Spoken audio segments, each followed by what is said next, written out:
All right, we are live with our first attempt at live commentary. Let's see, just gonna pop this link in the chat.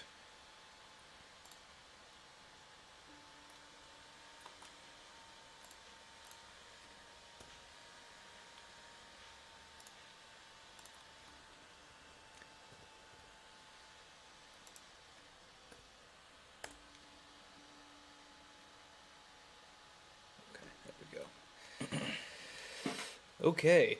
I guess we'll give people a few minutes to trickle in before we start. Do we want to talk about playoffs right now? Probably not, huh? We'll wait till tomorrow. Yeah, tomorrow. Yeah. I mean, I already told the people that our usual stream would be tomorrow anyway. Okay, So, yeah. well let's see here. Let's find something to talk about here. Bucks absolutely destroyed the Miami Heat, I believe by like 30 points in Game 2. They take a 2-0 lead on the Heat. Probably Heat aren't going to make it out of the first round. Right now we have Portland and Denver going at it. End of the first quarter, 25-31. Denver's leading. Portland right now has a 1-0 lead in that series. So, we'll see how it works out. Cool. Lakers lost yesterday. Oh, that's unfortunate. I only cried for like 3 or 4 hours though, so well, that's better than usual. Yeah, way better than usual. I'm learning to take stuff a lot better. So, all right. Well, we got one here. Goomer's here. Goomer doesn't need to see this though. He's played it. And I guess Dina's Yeah, here. Dina's gotta watch too, I guess.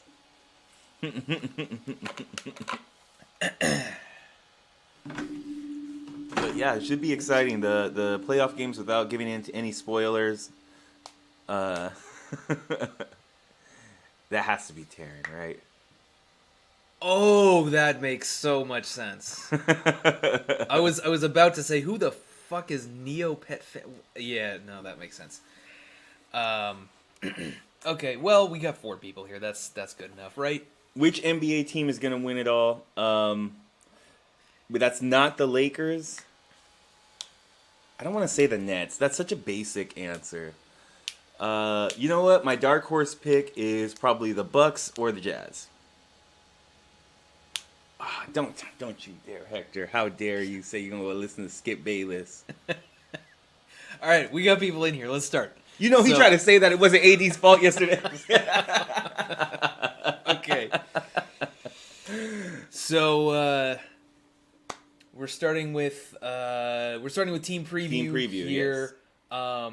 We didn't get a team preview right at the beginning of the video, so we just took a screenshot real quick. Just scrolled to the middle of the match and just took a screenshot here. We have not seen this yet, so we're going in blind. Yep. This is our first attempt at actual live commentary. Not that the game's live, but this is we're live and we haven't seen this shit before. So, so that should be interesting. Yeah. So I'll go ahead and start us off. Right now, on the Delibird side, we have Dan, who has the Virizion, the Moltres, Galarian, the Archeops, and the Nidoking. And then Goomer's side, we have the Comfey, the Wartortle, the Entei, and the Registeel. And then for Doesn't Click, we have Fiona, who has the Dragapult. She typically likes to have the Dragapult on her side. The Decidueye, the Electivire, and the Aromatisse. And Ryan, or Sableye, has the Urshifu Single Strike, the Escavalier, the Seismitoad, and the Volcarona. So any particular combos that you're seeing out of these sides? Yeah, I mean, there's a lot of combinations that are exactly what you would expect. Yeah. Starting on Doesn't Click side, there's we have the classic Urshifu Dragapults. We also have the Escavalier, Aromatisse, their primary Trick Room mode. We saw in their wildcard match they actually led with Quiver Dance, Volcarona, and Follow Me Electivire, which they may also have access to here. So some pretty standard combinations from Doesn't Click here. We get a little bit more information from the Delibird side since this is their recording. We do get to see some items here, some of which make total sense, some of which are a little bit odd to me. I think the Focus Sash on Virizion makes sense because of how often they use Max Airstream Dragapults. Comfy with the weakness policy on Moltres. Obvious combination there. I'm very curious about the Choice Scarf on Archeops. Maybe I'm thinking maybe they took a page out of the Driller's book and are going for Scarf Tailwind with something that is normally slower than Dragapult. Life Orb Nidoking, no surprise there. I might have actually liked to see the Nidoking on the opposite side of Archeops in case they... Because Nidoking and Nidoqueen, especially when their Life Orb sets, are Pokemon that really, really benefit from strong speed control. War Turtle next to a lot of big threats on Dan's side makes sense. The Assault Vest on Entei is one of the few things that seems a little odd to me here because I guess it helps them. Most of Dozen Click's team is physical, like the Dragapult and the Urshifu and the Escavalier. You know, they're hitting hard on the physical side. Volcarona is one of the main special attackers, but it's not known for its ability to hit other fire types very well. And then we have the Seismitoad, which has kind of shitty damage output anyway, so maybe it's more for that than anything else. But I do wonder if that's actually worth it. But we may see that play out here. And then the one thing I'm most confused about is the Flame Orb on Registeel, which the only thing I can think of is that it might be carrying Fling. And it's something that is not going to take a huge amount of damage from Dragapult. Because of its steel typing, so maybe it's going to be a bulky, just Fling user. I also wonder if they just tossed a Flame Orb on it because it's actually a bluff, but it would seem very weird to bring a bluff in a best of 3 match. Yeah. So, kind of confused about that. I'm hoping we see it come out because then our questions will be answered. But who knows? So. I guess we will get right into the match then. Let's jump on over here, and here we go. Okay. All right. So we're starting off right now. Delibirds versus Dozen Click, the top 8 match right now. This is going to determine who goes against, well, we don't want to say anything yet, but they're going to get into top 4, potentially. Indeed. Okay. So, from Dozen Click, we see the Escavalier and the Decidueye coming out. And for the Delibirds, we are seeing the Archeops and the Registeel, so they are leading that Registeel right off the bat. Okay, this is very interesting. Both of these leads are honestly weird to me. These are not... the Escavalier and... okay, so they are Scarf Tailwind, so they are doing the same kind of thing as the Drillers. Tailwind with Rock Blast, Dual Wing Beat, and Knockoff. Very interesting moveset. I sort of get what they might be going for with the Tailwind, maybe an Iron Defense on Registeel, but you have to assume they're going to fling first, right? Otherwise, they're just going to burn themselves. Yeah. And then the Escavalier and Decidueye, both good Pokemon. They've done good work on Dozen Click's team, but I don't think I've ever really seen them out together. Interesting that they would lead two Pokemon that are weak to fire into maybe even a potential Scarf Eruption Entei or something like that. So Dozen Click's going to go ahead and max first. That's going to be the Escavalier, I believe. That was in the max slot. This is actually really good too because the Flame Orb is actually turning out to be a pretty decent item for them because burning either of these Pokemon could be decent for them. Obviously, the Escavalier is probably the one that you want to burn here. But yeah, we're definitely seeing the Escavalier Dynamax here, which probably means that nothing else is going to. And a Protect coming out from the Decidueye. So that any Fling or anything like that's not going to come out. Dual Wing Beat comes out, so they're locked into that Dual Wing Beat now. And what are we going to see? Stealth Rock from the Registeel, so no Fling or anything.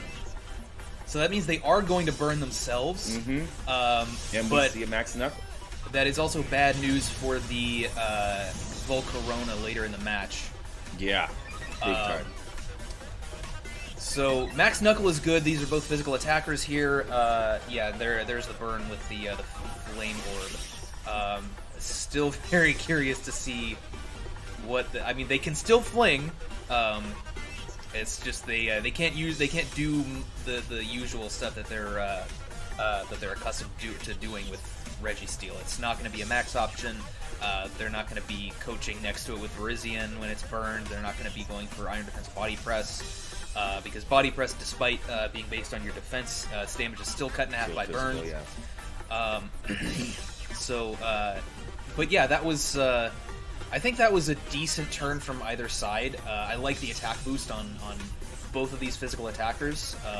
Very curious to see Doesn't Click just bringing out a Scavalier right off the bat with no Trick Room mode and just maxing it. Mm-hmm. And we're seeing the Decidueye being withdrawn here and right into the Electivire.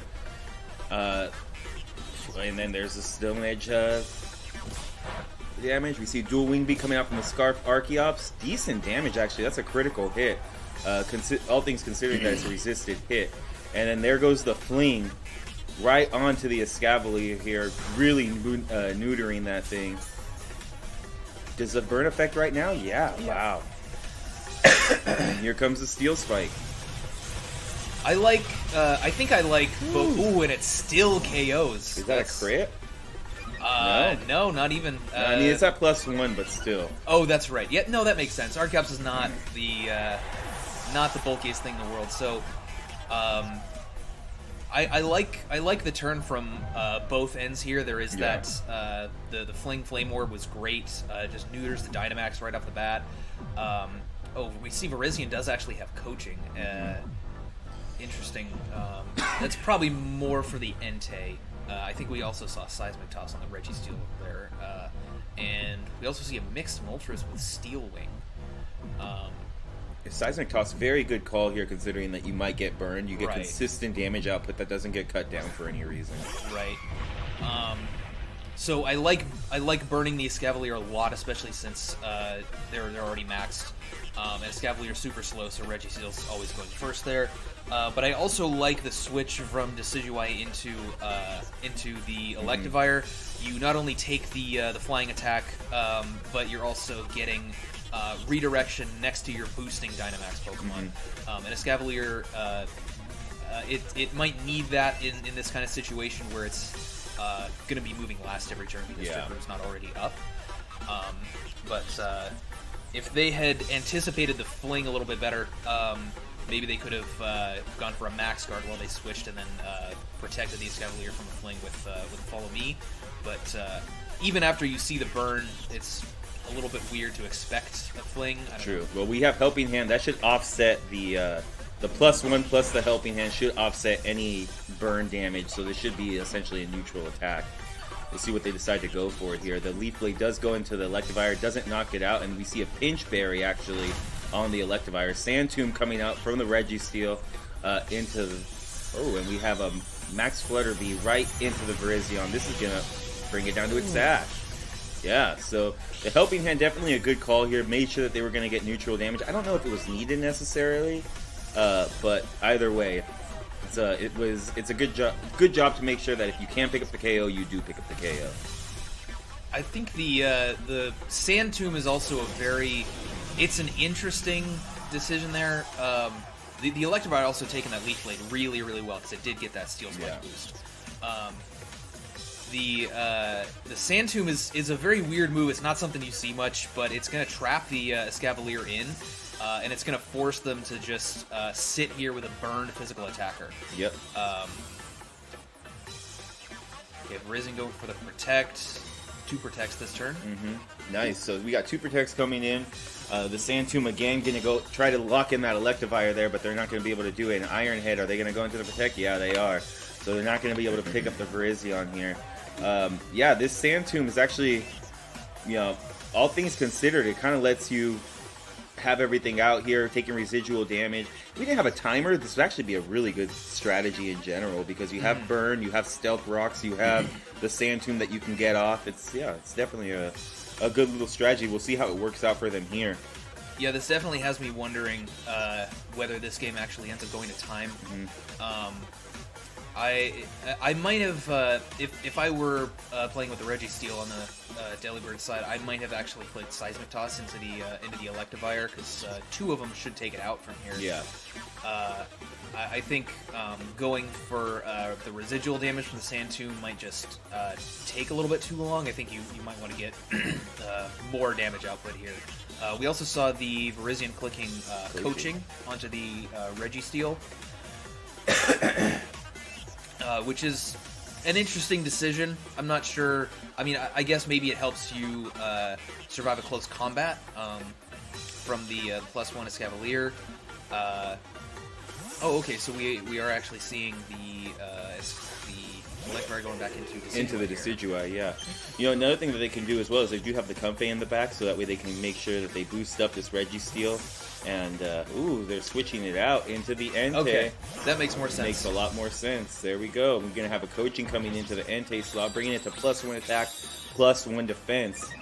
And it's going to be a real problem now, definitely. So with the Assault Vest, too. Mm-hmm. Ooh, and they targeted down the Entei. Yeah, it's going to take that really nice. So now the Virizion can potentially go for another coaching here and bring it to +2/+2. Let's see what they decide to do here.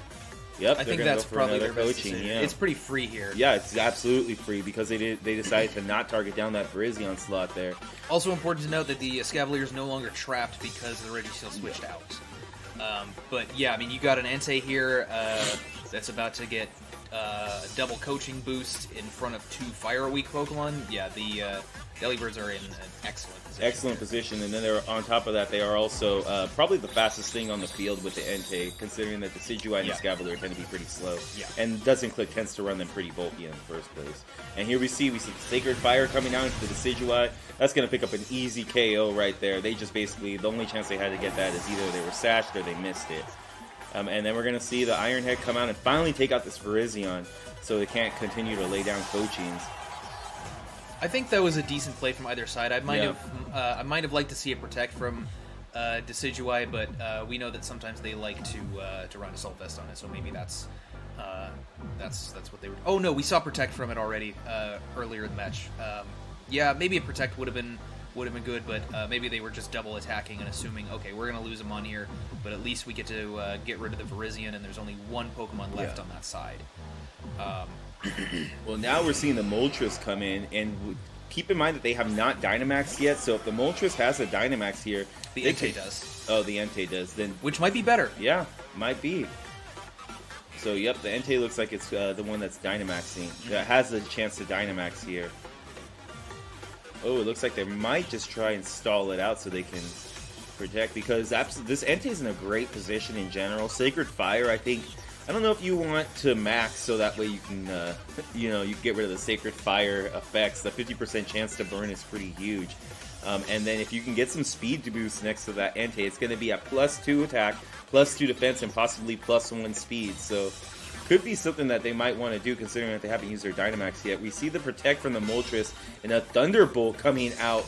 So showing that this might be a special Dragapult, or at least mixed. We see the Sacred Fire. That did big damage there.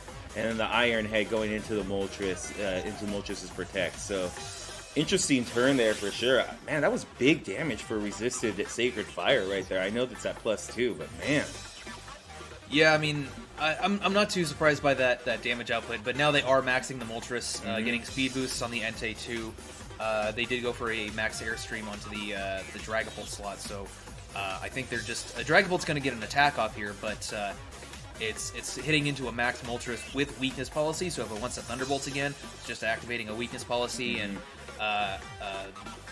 Assault Vest Entei actually turned out to be a good decision against the special Dragapult here. Yeah. So I'm assuming they're just going to be Airstreaming it into Dragapult, and Entei is going to finish off the Escavalier here. So there's the Dynamax from the Moltres. Yeah, so we're going to see this Moltres Dynamax here trying to get this speed boost off. You know, I think really the only chance that doesn't... I don't want to say the only chance Doesn't Click has, but the fact that the Moltres is the only thing left on that side right now. So eliminating that side is a big priority for them, because that might give them a chance to take down this Entei.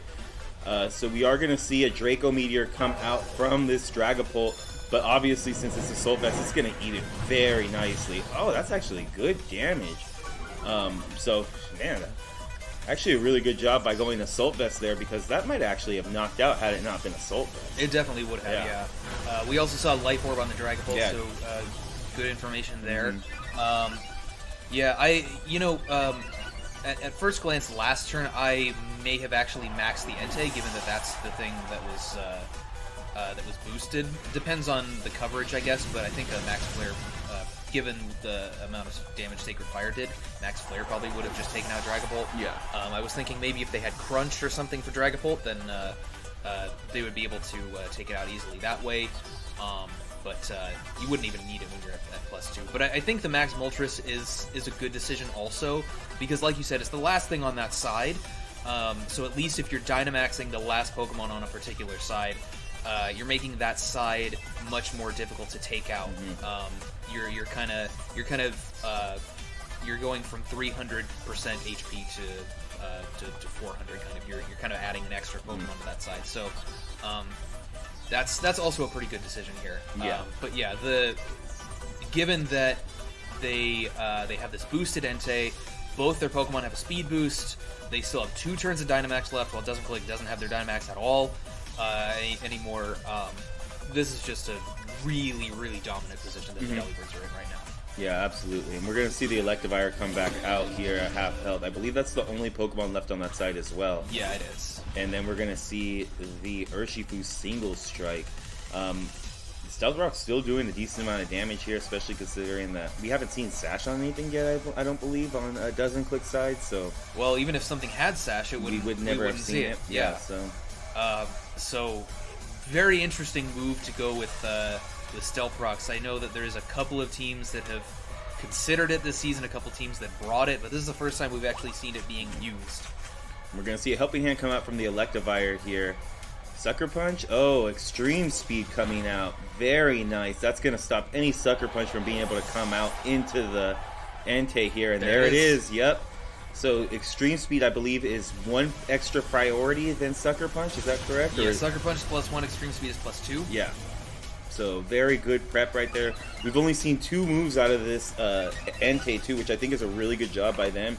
They've basically only clicked Sacred Fire, and this is the first time that we've seen any other move in Extreme Speed. It's also good information going into the next game for Doesn't Click to know that they have Extreme Speed. Yeah.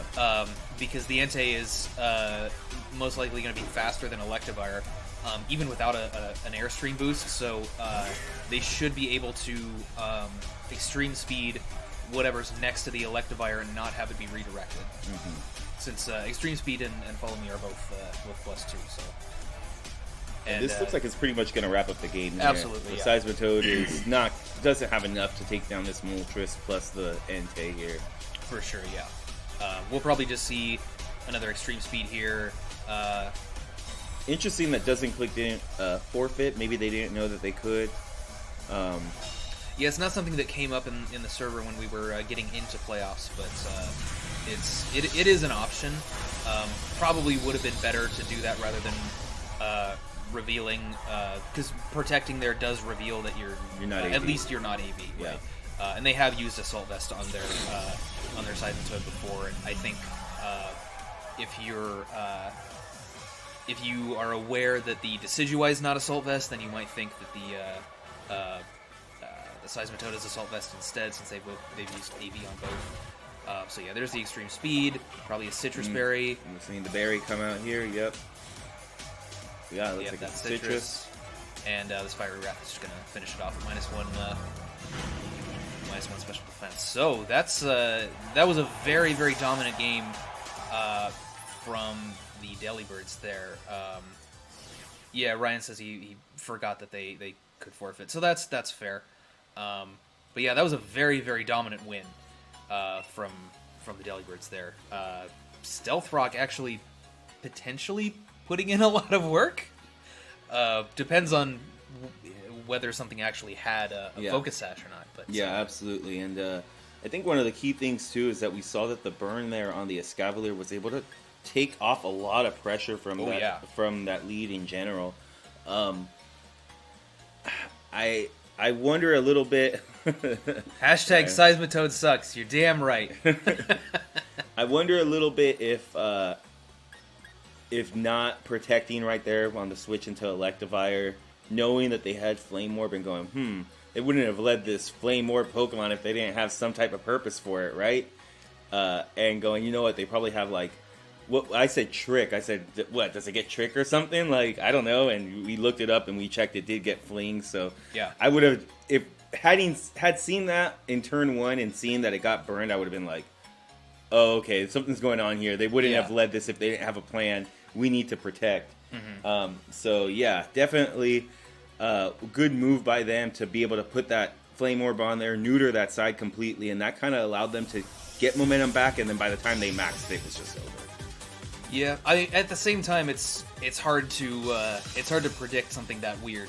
Yeah. But yeah, it's at the same time you're right. It's you have to know something's up when the Registeel gets burned by its own flame. And we're seeing an adjustment from Doesn't Click here. They're going right into their Urshifu Dragapult mode, and another adjustment, the Wartortle and the Archeops from the Delibirds here. So 2 adjustments in Game 2 here. What do you think about these adjustments in general? The Archeops Wartortle seems a little bit weird to me because it just seems very, it seems pretty passive, but they do have the option of going for a dual Wing Beat on this potentially Focus Sash Urshifu. We still don't know the item. We didn't even see any damage come out from it because it just Sucker Punched into the extreme speed. This is a more classic Doesn't Click kind of lead. Okay, so Urshifu is protected. Tech from the Urshifu. Fake Out going into that Urshifu slot here. No Dynamax from either side. Archeops going for that knockoff into the Dragapult, and that's just going to knock it out right away. Ooh. So, big time play right there. The Scarf really coming through. I don't believe it had a chance to be revealed in the last game, did it? No, I don't think so. Yeah. So, very good play there, just getting that turn 1 knockout right off the bat. Just in general, a good lead. You could tell that this was like a counter lead almost for this lead. They were able to fake out the Urshifu and get rid of that, and then immediately put down pressure with the knockoff. So we're seeing the Electivire come out right now in place of that Dragapult, and it looks like Dan's going to be able to Dynamax here. Right, and I think that was a big part of why that was such a good play, because the Dragapult usually is in the player 1 slot for Doesn't Click, and this time it wasn't. We saw the Escavalier it was on the Urshifu side. The Escavalier maxed turn 1 last time. So yeah, the Dragapult was just they didn't know the Archeops was Scarf, and it was just a big knockoff bait here. We're going to see a Follow Me from the Electivire. How about from the Wartortle? Anything there? Yep. Follow Me from the Wartortle, so that gets rid of any chance for a Sucker Punch here. Archeops is going to be able to move first here, going for that knockoff right into the Electivire. Electivire showing its Pinch Berry that we saw last game. Wicked Blow going to come out into that Wartortle. Let's see how it eats this. Oh, they definitely calc to make sure that that's a 3-shot. I'm not too familiar with my Wartortle calcs, but that would lead me to believe that they're probably not Choice Band on the Urshifu. Yeah. That seems like non-banded damage. Well, I mean, especially because we saw the Detect last turn, but yeah. Oh, we did, yes. Yeah, we did. Yeah, so that was... I think that was... a decent play from both sides. Unfortunately, because the Electivire does not have an item, unfortunately for the Delibirds, it is going to be able to survive another knockoff. Unless the Wartortle wants to go for a helping hand here, of course. We don't know what else the Wartortle has on it other than Fake Out and Follow Me. Preserving Urshifu Sash with Follow Me, yeah, that could be it too. They also know that they're at least safe from a dual Wing Beat right now, because the Archeops is locked in. Did definitely reveal Scarf when it moved before the Dragapult. We're gonna see Aromatisse come out here. It looks like, yeah, the Aromatisse coming out in place of that Electivire. Electivire does not want to take any hits, and we see the knockoff coming out, revealing the Focus Sash. Yep, absolutely. And then we're gonna see the Wicked Blow come out. Into which Pokemon here? The Archeops. So good play right there. We always talk about making sure that we're going to see Scald from the Wartortle. Any burn here? No burn. And I was going to say, making sure that you force your opponent to redirect away from the other Pokemon. You know, always clicking into that slot unless you're afraid of protecting. In this case, they're scarfed, they're locked into something, so force them to switch to redirect you there. I like the double attack from the Delibirds too, because that if they did click Follow Me, that would ensure that the Electivire went down, because it would have survived another knockoff, given that it didn't have an item anymore. But I do like the adjustment of bringing Aromatisse, because the Delibirds team in general is a little bit weak to Trick Room. I was actually a little bit surprised not to see Aromatisse come out in Game 1. But it's good that they brought it here, and we're going to reveal another item on Aromatisse here. Aromatisse was a leftover, so that's a decent get right there, honestly, considering if they're trying to do Calm Mind stuff, which we've seen before. And the Wicked Blow going into the Wartortle and the Scald coming out, really trying to pin down that slot so that way they can't just switch in the Escavalier. They're going to have to risk a burn every single time there. I think that's a good call from there. And the Moonblast coming out into the Wartortle. Nice, just getting rid of that Wartortle in general. So I think good move by them to try and get rid of that so that way they can't just get scalded and maybe even U-turn or something into Escavalier later. Yeah, and I think this is, it was a good call getting rid of that, because they know the Archeops is locked into knockoff, and these are now two Pokemon that don't even have an item anymore, and they both resist Dark. So the Archeops isn't really doing much anymore. If I were the Delibirds, I would actually, I'd actually be hoping for Doesn't Click to KO the Archeops, but I think it was a good decision not to just get rid of the other thing and let the Archeops kind of sit here and force it to either do very minimal damage or switch out, which is probably the better play here, but depends on what you want to switch into. I believe they have, last time they had Moltres and Virizion behind the Archeops. Oh yes. And we're seeing Entei come out right now behind the Wartortle. Really with a monster that was able to kind of seal it up for them. They could try and, you know, figure out a way to get it set up like they did in Game 1. That could put them in a really nice position here. It is a little bit awkward if they had, they once again do have the Moltres and Virizion here. It's a little bit awkward having these two behind the Archeops, because you do want to get it out of here so that you can lock into something else later. But both of the Pokemon behind it are actually... Okay, they have Iron Head and Stomping Tantrum on the Entei. Both of the Pokemon behind the Archeops are weak to Fairy, and you're switching into an Aromatisse. So that can be a little bit awkward, but maybe you can afford to lose out a little bit on one of these Pokemon.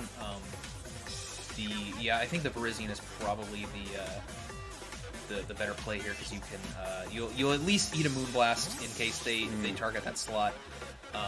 You can go for Coaching. You're going to be resistant to Sucker Punch. You're faster than Urshifu. So I think that's a as long as they don't double down that slot, it's a good play. You're going to survive. You're going to be able to get a Coaching off, at least with this particular configuration they have right here with the Urshifu and the Aromatisse out in the field. You should be able to get at least one Coaching off, provided that they don't double into the slot. So let's see what happens right here. We're going to see the Wicked Blow come out into the Entei. Does a decent amount. Okay, so the Urshifu is actually faster than Entei. Are there any speed modifiers that I'm forgetting about? Nothing. Or did they just build their Entei a little bit slower? Might have just built it a little bit slower. Okay. We're going to see the Steel Spike come out. They are AV. But it did take a lot of damage, too. We're going to see the Trick Room come in. Finally, the Aromatisse click that Trick Room.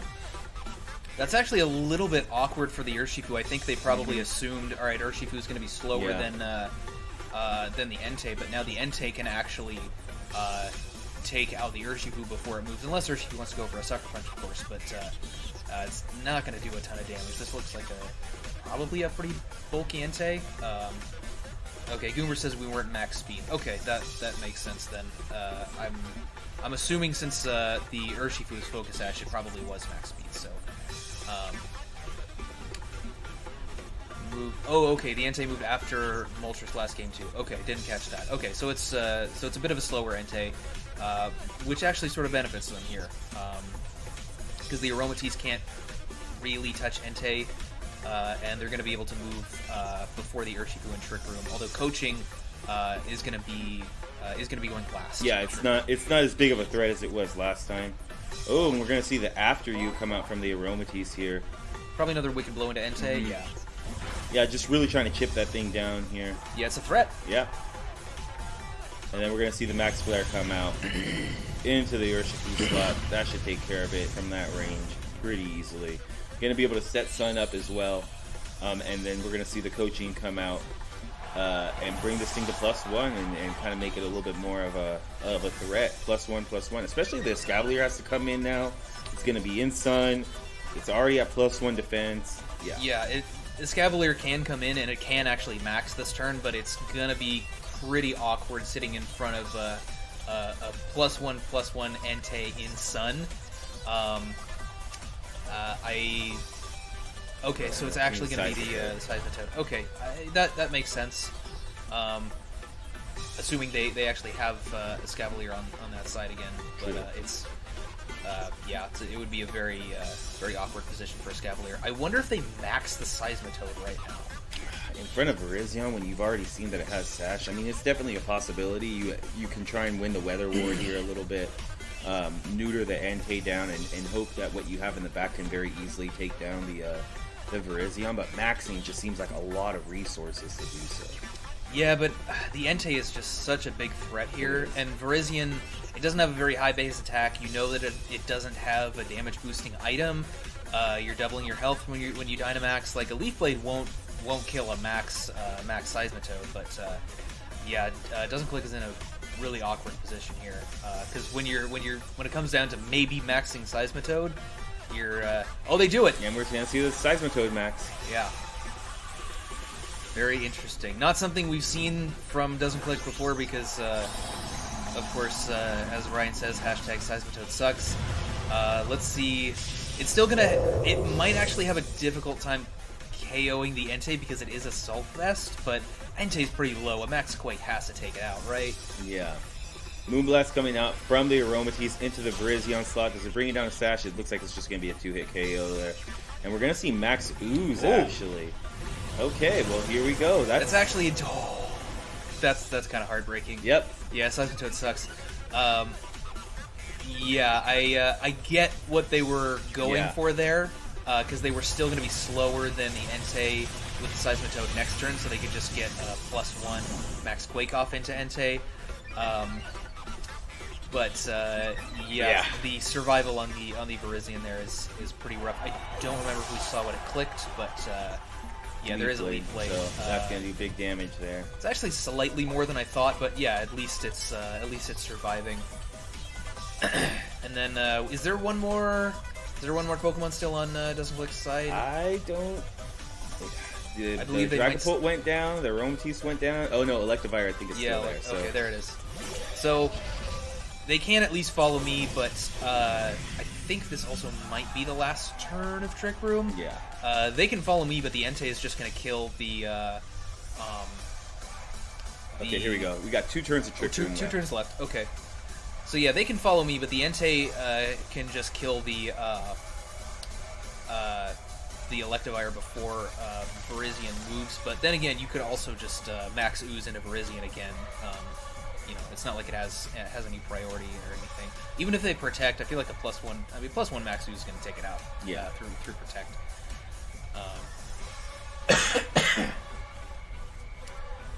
Right here, do you protect the Electivire then? It's the last Pokemon on that side. You might be coming out of Trick Room in a couple of turns. You might. Looks like they are just clicking another Leaf Blade into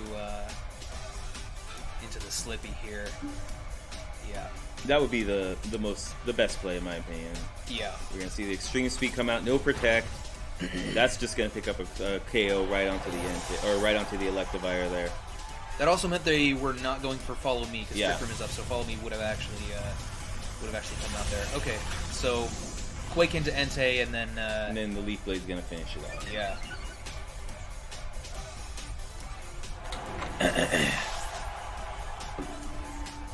Interesting play there. I don't think that was the best play from Doesn't Click's perspective.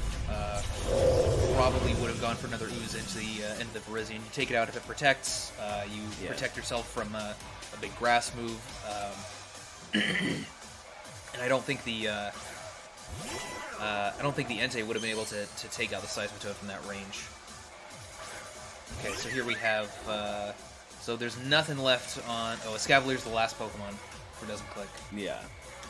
So pretty handy victory there. They won pretty handily there from the Delibirds. A lot of really good prep that we saw.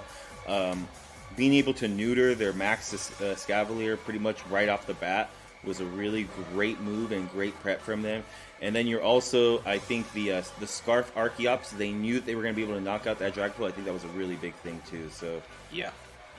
And then the Entei just absolutely put in so much damage. Opting for Protect here, I think that's pretty interesting as well. They went into it, though. Yeah, and then here comes the close combat. That's going to be a solid 3-hit KO. Yeah, at this point, you're just kind of... It's the end of the game is just sort of a formality. The Escavalier can't do anything against 4 Pokemon left here, so... and now Trick Room is over, the Virizion is just going to be moving first, and Comfy could even Floral Healing if it wants to. Even though, I mean, Escavalier probably takes it out at... they just Draining Kiss. Yeah, Ryan says out-prepped, outplayed. Yeah, I would put emphasis on the out-prepped, actually.